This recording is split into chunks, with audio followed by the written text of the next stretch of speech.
Welcome to Startuprad.io, your podcast and YouTube blog covering the German startup scene with news, interviews, and live events. Hey guys, this is Joe from Startuprad.io. As an entrepreneur, cybersecurity should always be at the back of your mind. I'm therefore very happy to introduce you to today's sponsor, ExpressVPN. Isn't it a bit scary that your internet service provider can see everything you do on the internet? I therefore use ExpressVPN for some time now. They are rerouting 100% of the internet traffic through the secure and encrypted servers. They also help me protect my personal information when I'm using Wi-Fi, for example in airport lounges, on events, in co-working spaces, or while traveling in cafes. To get ExpressVPN, just click on the link in the description below and get the first 3 months free. Thank you for sponsoring ExpressVPN. Hello and welcome everybody. This is Joe from Startuprad.io reporting to you live from the EU Startup Summit here in sunny Barcelona. I would like to welcome Paulina. Can you introduce yourself briefly? Yes, hi everyone. It's a pleasure to be here. I'm Paulina Jänsch, co-founding partner at Leanox Impact Capital. And what better city to be talking to you on today than Barcelona? Right. Can you? You've been doing a presentation here on stage. That's why I got curious. Can you tell us a little bit what you've been talking about? Because Leanox, right? Leanox is an impact investor. So correct. How do you evaluate startups? That was the piece that got me really curious. How do we evaluate startups? So one really important thing when we speak to startups is, of course, their valuation. But oftentimes what the startups say when they talk to us is, we're worth 5 million. And then we ask, okay, but why? And then they say, well, we don't want to give up more than a certain percentage, let's say 5%. We say like, okay, but what's your value? What are your value drivers? What's your value? And they say 5 million. And this keeps on repeating. And my talk today at the EU Startup Summit was to explain how a founder should use fundraising as storytelling and how the numbers that you have, the financial model that you're sending out, it needs to reflect that storytelling. That's basically in a nutshell, but I can go much deeper into detail. Yes, my understanding is you have a 7-step approach for that? Correct, yes. So my 7-step approach basically asks the founders to start with drafting their financial model. So this doesn't have to be anything fancy or chic, but it can just be the revenue streams and the cost structure so that the founders actually have an overview of what's going on in their business. The second step is the value mind map. The value mind map. And here the founders or anyone actually can just get a piece of paper, a big piece of paper and a pen and write down the name of their startup in the middle and then write down all of the value drivers that they have in their company. So that can, for example, be your team, and then from the team you draw another point, which is your the skills that you have in your team, or the connections, or the network, or whatever value driver you can think of that you have in your startup. That's what you can write down here and what you need to visualize in order to go into fundraising.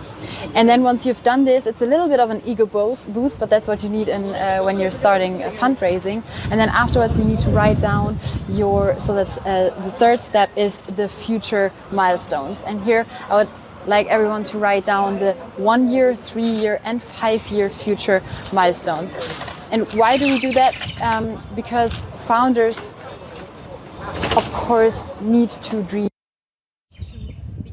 to think about what would be the ideal world in 1 year, in 3 years, and in 5 years. So here, the crucial thing is really to write down, for example, a list of the best potential customers or the best investors that they could get and visualize that in the future milestones.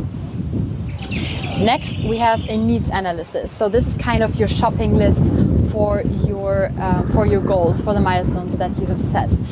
So this part is kind of like you have looked at a very fancy recipe, but now you need to know, okay, what are the ingredients and also how can I get them? So at the needs analysis, you're writing down what you need and who you need in order to realize those goals that you have set.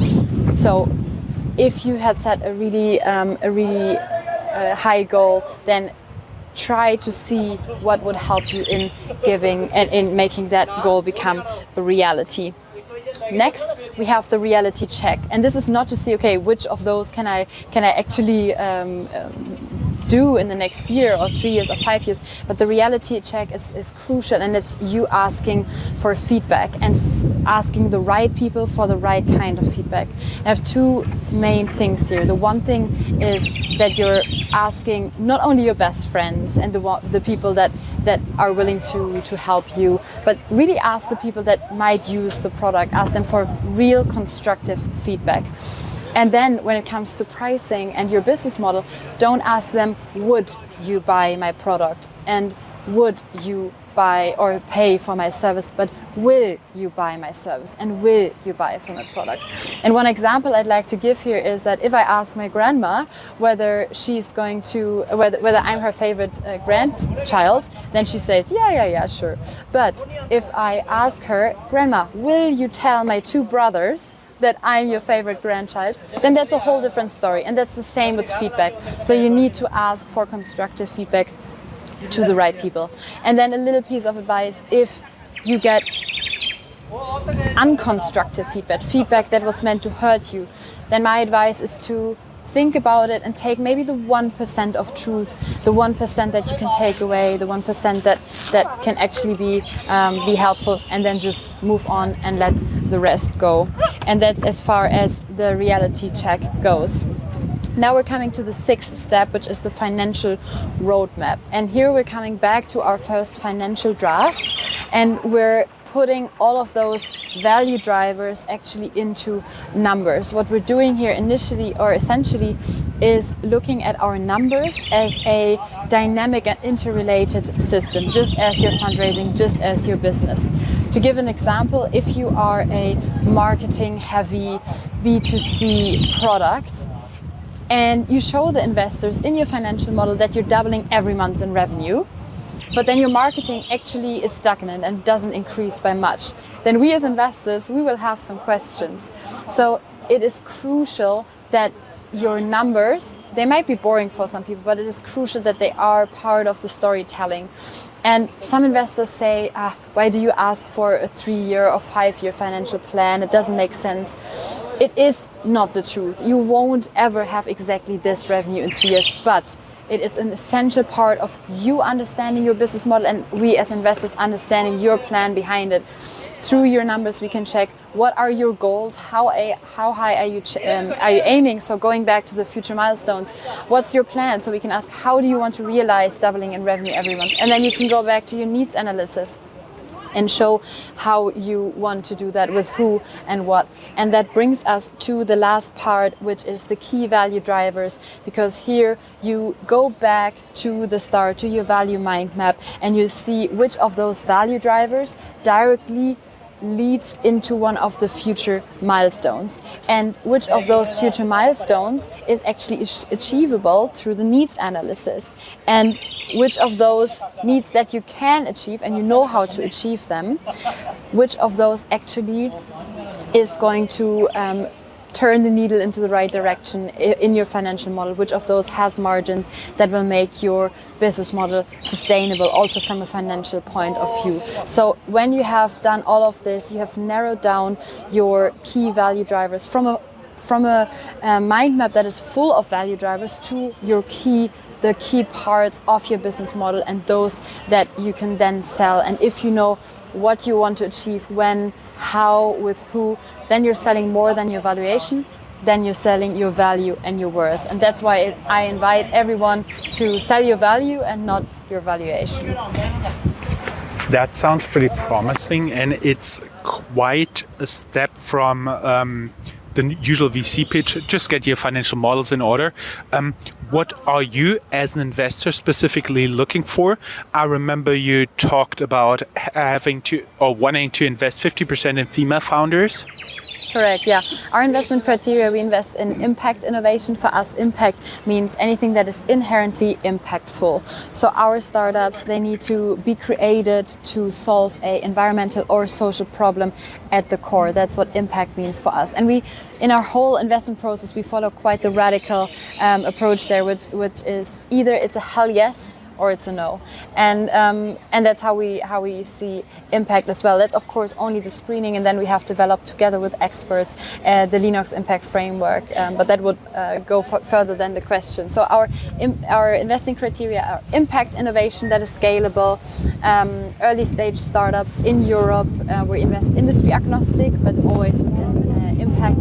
And very important, especially for the fund that we're planning to raise soon, 50% female founders, and we're planning to raise from 50% female LPs. So that is a core. The numbers show that investing in females and investing in parity is profitable, and now we need to show that it is also possible. And we do this through the whole supply chain of the investing ecosystem, where we have 50% female founders, but also 50% investors, and we're 50% at the partner level at our company, with me being the female GP and my partner being a male GP. So we really invest in parity. It's all of us together against the problem and not us against each other, and that's why we invest in parity. That sounds pretty interesting. And down here in the show notes, we'll share your LinkedIn profile as well as a link where startups can learn more and can pitch, as well as potential LPs can reach out to you. Perfect. Thank you so much.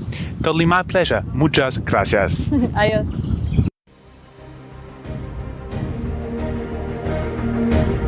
That's all, folks. Find more news, streams, events, and interviews at www.startuprad.io. Remember, sharing is caring.